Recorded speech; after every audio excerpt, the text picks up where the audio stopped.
గీతతో కోట్ల మందికి దారి చూపించిన అతనికన్నా గురువెవరు?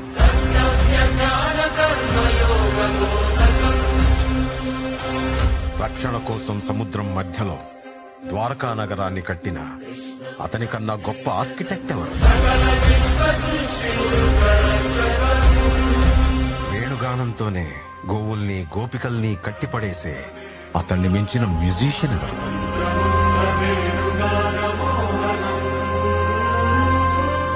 ధర్మం కోసం యుద్ధం చేయమని చెప్పిన అతన్ని మించిన వీరుడెవరు?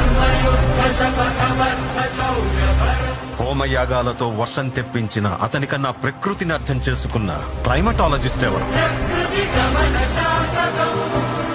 అన్కంట్రోలబుల్ ఆర్పిఎంతో తిరిగే సుదర్శన చక్రాన్ని కంట్రోల్ చేసే అతనికి మించిన కైనెటిక్ ఇంజనీర్ ఎవరు?